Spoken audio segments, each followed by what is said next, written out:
Hi friends, Rhonda Ferguson here. I am an identity theft restorer. I'm teaching people who they are to free and empower them. And today I wanted to talk to you about egotistical attacks. And I've really noticed lately that a lot of us are attacking one another and really hurting relationships, and it shouldn't be that way. So I just wanted to help you out and give you some tools that when you're attacked or you attack someone else, how to understand what's going on and what to do about it to bring reconciliation to the relationship. So if you would like, you could pause the video and go get a piece of paper and do a little sketch of what I did here. I just drew this up really quick just to help you. Some people are visual learners, and this really helps them to actually see what I'm talking about.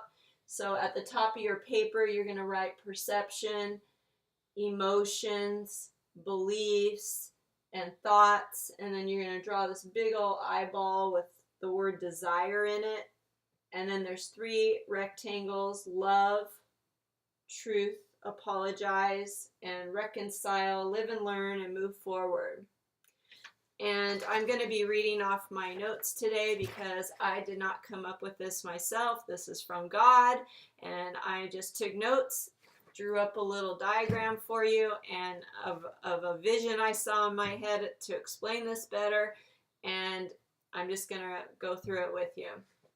So, by the time someone attacks us or we attack someone, a great deal of lies, assumptions, and distortions have been agreed with and have created and become a belief that there's no love, only pain and rejection in this relationship.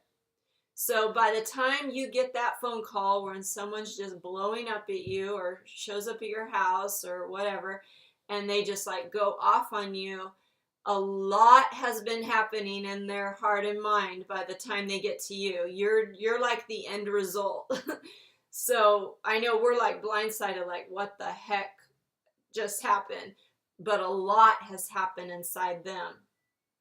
So communication is key. Hopefully they're willing to calm down and communicate with you. It could take a day, a week, a month, a year, but hopefully they can calm down and communicate.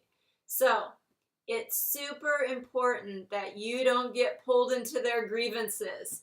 Otherwise, your ego will cause you to focus on defending yourself. So you're going to be like, no, that's not what happened, and I didn't say that, and there's going to be so much fear and anger and frustration, and it's going to blind your vision, and no one is going to get free, and love will not be experienced. So you have to keep in mind that you are light and you are love, and you have power over the ego. The person in front of you is not your enemy. They've just been temporarily blinded by fear. So our goal in communicating with them is to set them free with love and truth and to reconcile with them. The way we do this is to play detective, and we start asking questions because we have to start dismantling the egotistical thoughts. We have to get to the root of the root fear so we can crush it with truth. And you never want to address an angry person and just try even if you're calm, and like try speaking truth to them. And you've heard people say, if you get a negative thought, throw it out and speak truth. And a lot, that's good, like going through your day. But if you have somebody who's been meditating on lies and distortions and assumptions, like you just throwing out truths is like, it's just going to like hit a wall. It's not going to penetrate it. So we got to play detectives, and we got to start pulling back the layers in order to free them. It's like they're drowning in a pool, and you've got to like if you could pull back the water and yank them out of there. So what you do is you start talking about the situation, and just start with asking them, what was your expectations for our time getting together, or whatever it was, whatever the event was. um, we all do it. We build expectations. So they had an expectation of what that time with you um, was going to be like. And then just let them talk. Don't interject anything. And then ask them, okay, so that was a situation, and then what happened? Just like you're a bystander and you weren't there and you don't know like what happened, and just listen to them, okay? Because you're hearing their perspective of it, right? And then you start asking them, well, okay, so when you realize like it wasn't going the way you thought, so what was your thought? And what was the next thought? And what was the next thought? And what was the next? Okay, after that, what'd you think? After that, okay, what did you think after that? And what'd you think after that? So let's take it over here for a minute. Let's start with the eyeball. So they entered the situation, the party, the barbecue, the dinner, whatever. They had a desire in their heart. First of all, the desire is probably to be loved, wanted, needed, accepted, respected, known by you, given attention by you, whatever, loved by you. And so they went in with this desire. And when that wasn't experienced with you, when they left, the ego took advantage of that and started throwing out thoughts. And you have to know that thoughts create chemicals in our body, a dopamine, and it feels good. That's why we're like, yeah, and this happened and that happened. And, we just like keep going and agreeing with the thought after thought after thought. Well, what happens is your brain actually gets wired with beliefs.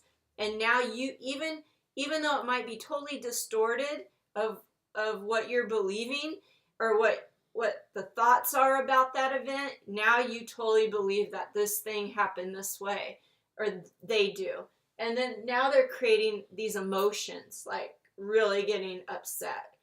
And then now that's their perception of what happened and what you think and who you are and what your intentions were. So our eye is actually a projection of our desires, of our thoughts, of our beliefs. And that's why when you could talk to somebody that's totally angry about something and they're like going off and you're like, oh my gosh, that didn't even happen. Well, it's because we all see everything different from our desires and our thoughts and our beliefs. Okay? So as you're just asking them questions, okay, so you had this thought, and then, okay, then what was your next thought? And what was your next thought? Now, when they're telling you, at first they'll start off and they'll just be like, oh, I thought this and I thought that. And then the next thing I thought was this. And as they're going, you'll watch them, they'll start slowing down.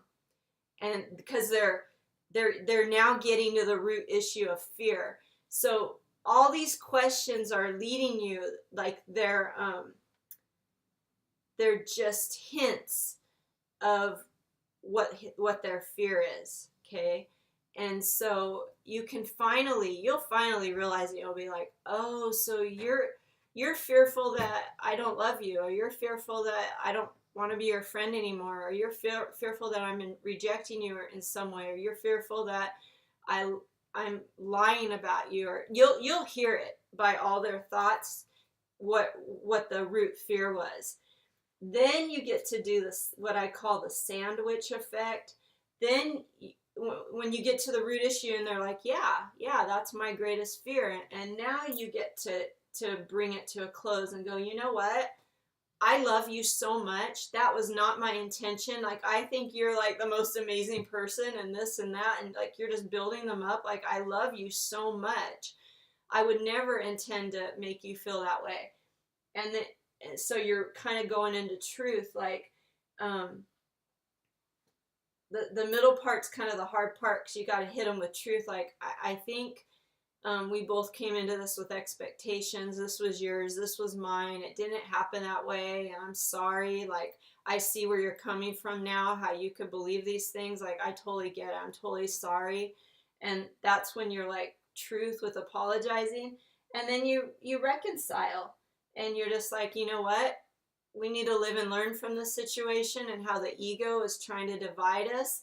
And this is how we're going to move forward. And you're going to move forward by being really open and honest with one another. So how could you do all this if you're the attacker? Usually people don't realize that they're coming into agreement with all these thoughts and beliefs until they start feeling the emotions in their body, and then they're like, oh crap, like I'm upset. I don't feel good. I'm pissed off. That's when you can go through and do all this and go, okay, let's start at the beginning. What were my expectations? How did it go? How were my expectations not met? You know, how is this affecting me? What lies was I believing? What is the truth about the situation, about that person? You know, oh my gosh. And then you kind of humble yourself. I was totally seeing this all wrong. And if you've already blown up at the person, that's a really good time to do this. To go to meet with them and go, you know what? I had all these expectations. They weren't met. I was believing these lies about you, about the situation, and I'm sorry.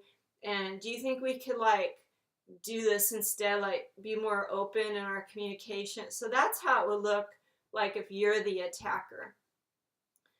I hope all this like really helps you and really makes sense. I know it's a lot, and if you want, you can email me at rfwellness90@aol.com, and I will send you a little handout of the steps. Of course, I hope you took notes, but if you didn't and you would like that, I totally will send that to you. Just email me rfwellness90@aol.com, or you can message me through Facebook or my email if you would like to have a session with me. If you're struggling in a relationship with somebody, whether they're the attacker or you're the attacker, or you're both attacking each other and you can't even see to get to these steps, like the perception is like so distorted, you could schedule an appointment with me. I do FaceTime appointments, so I meet with people all over the United States, or here in my office in Wildomar, California.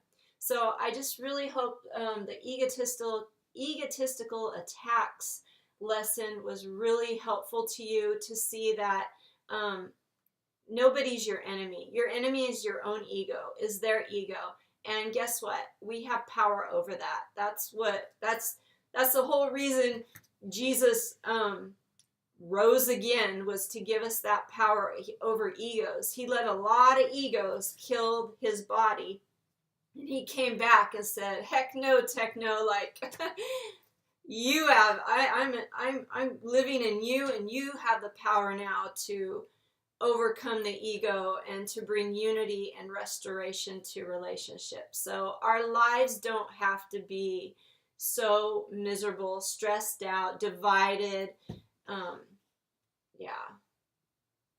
Jesus died to give us the abundant life of peace and joy and righteousness. So I will see you next time. Bye.